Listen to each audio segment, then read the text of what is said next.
I want to personally thank you for being here today in Thrive. I am absolutely honored to be here in our last week for this school year and hopefully the last week of Virtual Thrive. Hopefully we'll get to see you guys next year in person. And I'm really honored to be giving this last presentation. Throughout the school year, the coaches have given about 21 presentations. Before we continue with this presentation, I want to give you some facts about myself. Most of you know me already. I've been here the whole year. So, like Coach Diamond said, I am a senior at Central High. I'm about to graduate in like 2 weeks.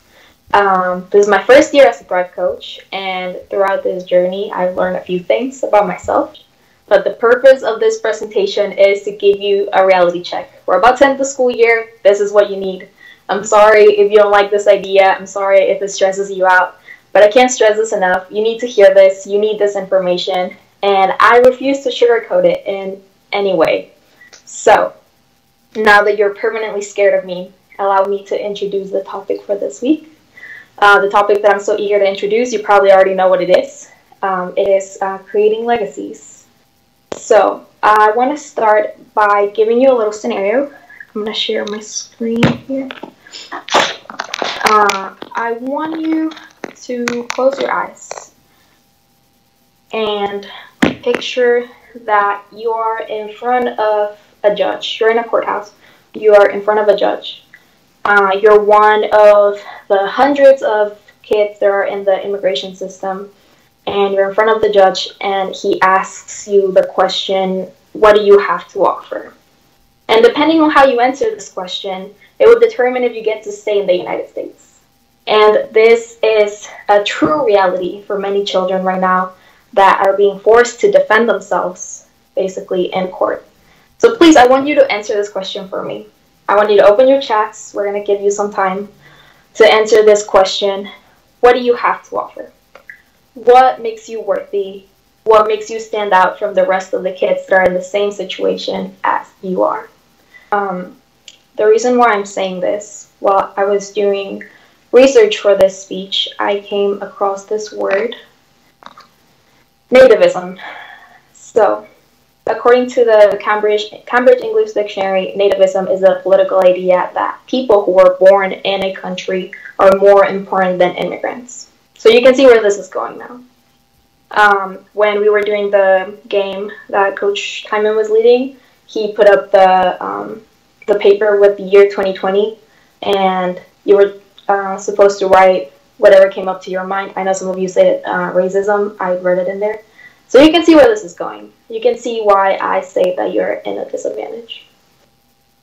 I'm gonna talk about, okay, here it is. So, I have some pictures here, and I'm going to explain each one of them. The first one is a cartoon based on the Chinese Exclusion Act of 1882. This prohibited all immigration of Chinese laborers. These laws attempted to stop all Chinese immigration into the United States for 10 years. The next picture is a cartoon based on the National Origins Quota System in 1921. It basically restricted the immigration of 3% of foreign-born people for each nationality. It aimed to reduce overall the number of unskilled immigrants that were allowed to the country. And I'm reading this like word by word how it is written. So yeah, reduce the number of unskilled immigrants. And the third one, it's a more recent one. It is from a protest against the Arizona state bill, which allowed police officers to basically ask anyone that looked suspicious for legal documentation. So basically, if you looked Hispanic, they could stop you and they could ask you for legal documentation. Many of these policies were meant to keep us out of this country, and we're currently navigating in a system that it's not made for us. And sometimes it has been made to work against us. Why am I telling you this? Well, the school year's almost over. We have, less than a month? The seniors have like 2 weeks left of school. And at times like this, we begin to get really frustrated and lose sight of our goals. I know I did. I would be lying to you if I didn't admit that the last 2 months have been filled with a lot of regret, a lot of stress, a lot of doubt, a lot of confusion. And if someone were to ask me right now what my plans were for the rest of the year, you wouldn't hear a single word come out of my mouth because I completely lose sight of where I was going. And I'm telling you this because I know that many of you are going through the same situation, especially if you're a senior. Even the middle schoolers, you're going into high school. So I believe that this is important to address because I know I wish I had someone to tell me this. And when I was writing this speech and now that I'm giving this speech, it's basically sounds like I'm talking to myself and I'm lecturing myself, I'm calling myself out, which I often do. But this means that if I can benefit from this speech, then you can as well. And I know that you might be lost and confused, but something that has been helping me get through this school year is to think about my legacy. So, what's a legacy? Your legacy is basically what you leave behind, like some of you said. And when you're creating your legacy, you're basically writing a book. You're writing a story about your life. And having a clear image of your legacy is very important because it reminds you of all of the things that you've been through. It reminds you of all of the sacrifices that you've made to get to where you're at. But not only that, your legacy can also inspire others. And when I talk about sacrifices that you make, sometimes you underestimate yourself and sometimes you tend to not give yourself enough credit and you tend to forget your worth. But yeah, so not only your legacy, it doesn't only help you, but it can also inspire others. So this is the best thing that you can do with your experiences is share them. We live in a world with a broken system of hundreds of years, and that is something that we all know. But we have people that have noticed these issues and decided to do something about it. We have Cesar Chavez. He was a labor leader of the civil rights and a civil rights activist who we've heard from before here in Thrive. We also have Nelson Mandela. He was the former president of South Africa, and he focused on ending institutionalized racism and fostering racial reconciliation. And I'll have to go to another country or like another continent to find someone with a great legacy. Coach Simon talked about her at the beginning. Major Rock, who is a former Thrive coach. She was the former president of the Grand Student Association at UNO. And she is an advocate not just for the Korean community, but many other communities here in Omaha. And the reason why I'm talking about them is because the importance of representation is something that should not be underestimated.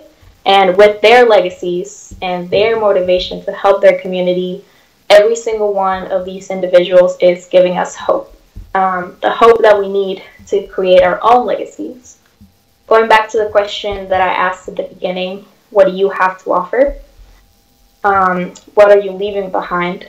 I'm not necessarily talking about what you're leaving behind to this country, or yeah, that's not what I'm trying to say here.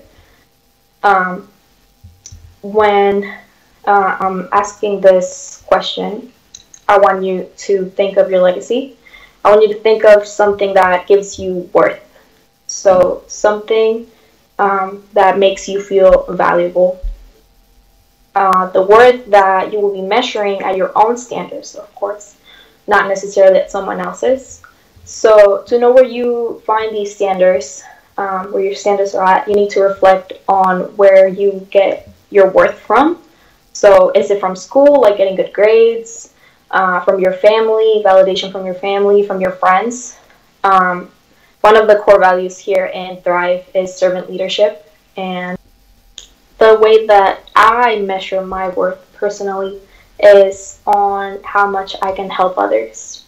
At the beginning of the pandemic, I remember messaging Coach Kangas and asking him if he knew of any volunteer opportunities because everything was shut down, stores were shut down, businesses were shut down.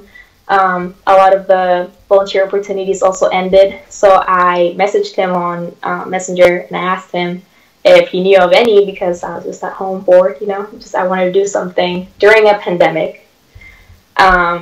Due to personal reasons, I don't qualify for many scholarships, so I decided to help my friends apply with their scholarship applications since I couldn't do mine. Working for Thrive, I noticed that students were reaching out to me for help not just with like Thrive related stuff, like writing a poem at 2 a.m. Sometimes it was with personal issues, and at the beginning of Thrive,